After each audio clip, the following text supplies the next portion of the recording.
はい、こんにちは。今回もゴッドハンド考察やっていこうと思うんですが、今回は個々のキャラクター考察からは離れて、過去のゴッドハンドとの比較から考えられうるベルセルク世界全体の考察をしていきたいと思います。他にも全編にわたって散りばめられたヒントを羅列して、最終的に一つの結論に達しようという試みなので、かなり話が複雑になりそうなんですが、頑張って解説していきます。それでは行ってみましょう。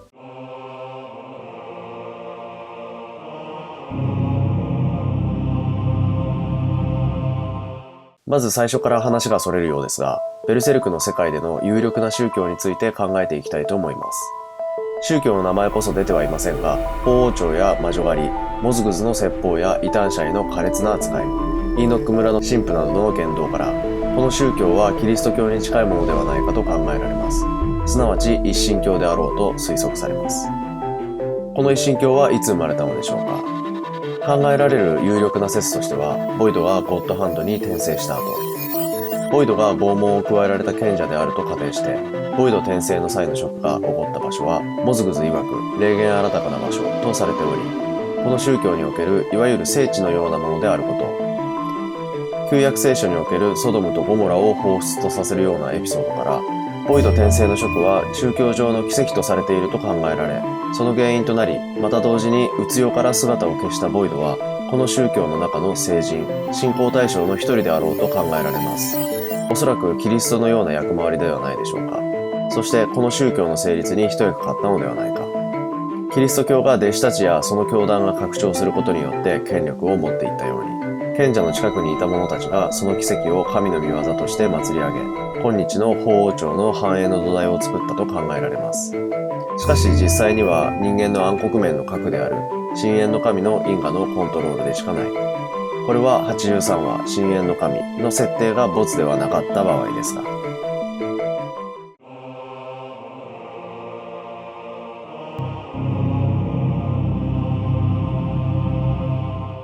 ボイド以前のゴッドハンドのキャラクター造形から考えられるこ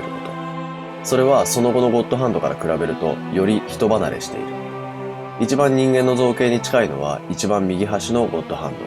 それ以外は人間の形すらしていない。これはどういうことでしょうか。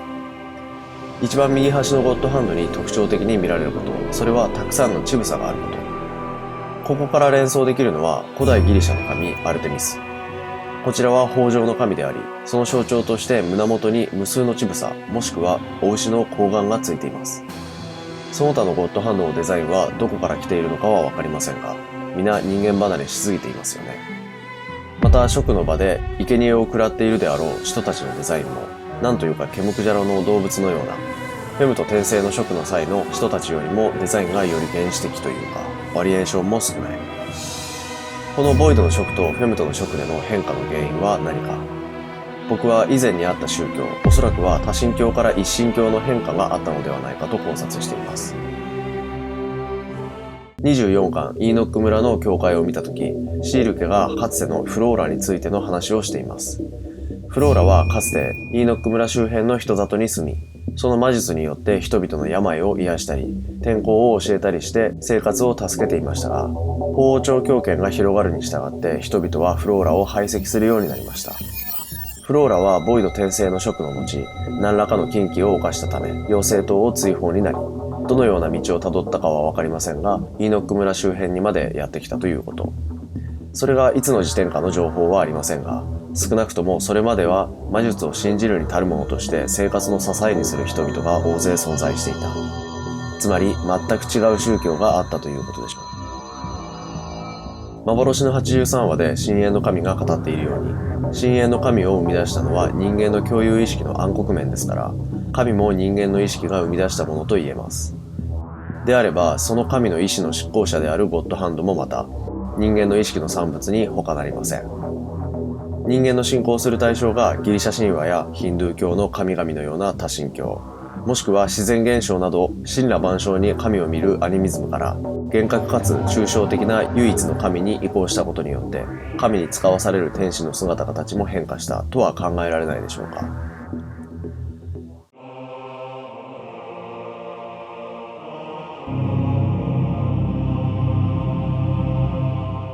そのような一神教の信仰を持つ者たちをベルセルクの世界ではどのように定義しているのか。それが17巻で妖精を見つけられないファルネーゼを表したパックのセリフに端的に言い表されています。人は気に留めたものは記憶に残るけど、そうでもない、どうでもいいものは覚えられない。目の前にエルフがいても気に留めていないから見つけられない。なぜか坊さんのような固い世界を持つ者にはそういう人が多い。法王朝の宗教を信じる者たちにとって隠れ世の存在はないものであり、気に留めることがないがゆえに存在を見つけることもありません。ただ実はそれと同時にそのような人たちの周りには隠れ世の存在は存在できなくなるのではないかという仮説を立ててみます。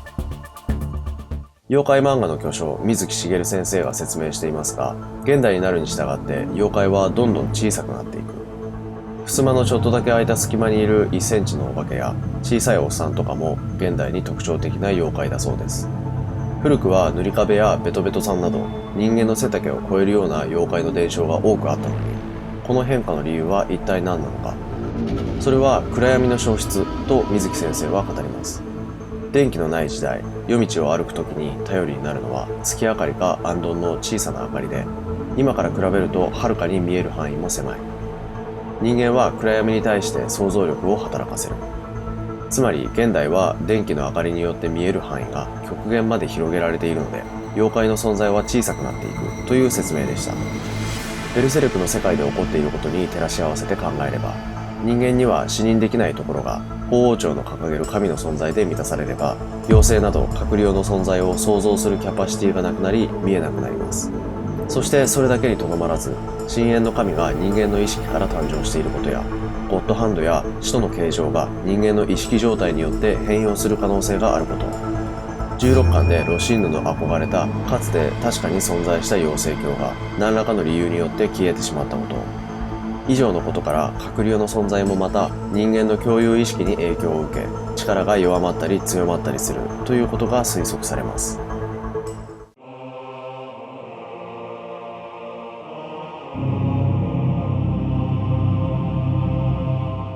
隠れ世の存在を考察していて思い出すのが量子力学の観測問題です。これ本当奇妙なまでに一致すると僕は考えているので聞いてください。量子力学の観測問題についてざっと説明します。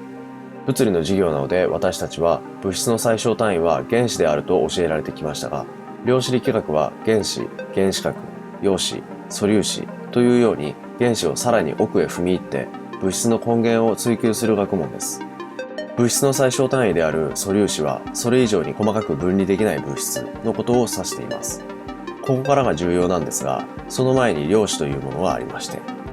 素粒子というのは量子を客観的に認識できている状態に過ぎないんですね。素粒子、つまり物質として認識される前の量子は物質としては存在しておらず、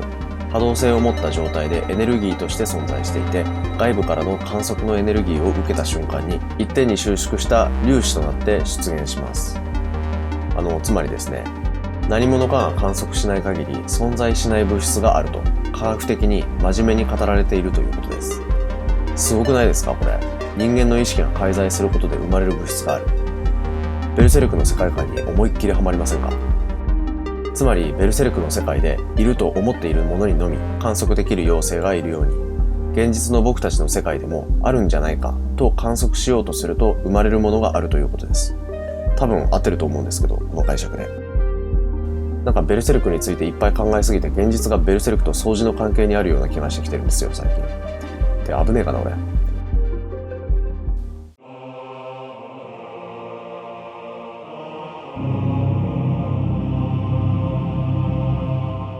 いろいろと現在出ている情報から深掘ってみたんですけど、ここまで書いていて思ったんですが、これってうつ世と隠れ世とイデアが三位一体であるというベルセルクの世界観の一側面を詳しく解析したに過ぎないということに気がつきました。まあ書きながら考えることも多いので。しかし書き始める時にはある程度最後の結論まで考えてから書くんですが、今回は書いてるうちにどんどん変わっちゃいまして、読めばこの結論になろうとはって感じです。今回はうつ世から隠れ世への干渉についての解説になっていたわけですね。ただベルセルクの世界は三位一体なので相互干渉なんですよね。隠れ世からうつ世への干渉ももちろんあるわけで、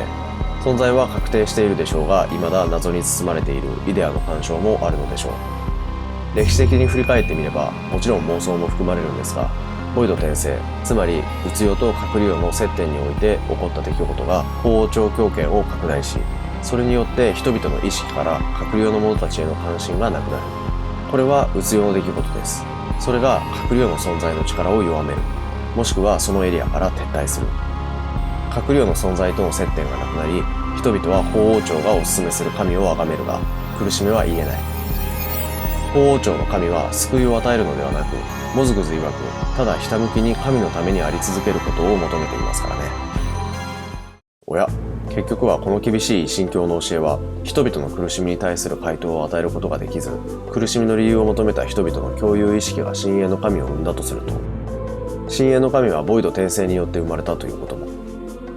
イデアがボイドよりも後に出現したということは考えられないとして、イデアと深淵の神は全くの別物ということか。チャンネル登録、高評価、コメントなどよろしくお願いします。それではご視聴ありがとうございました。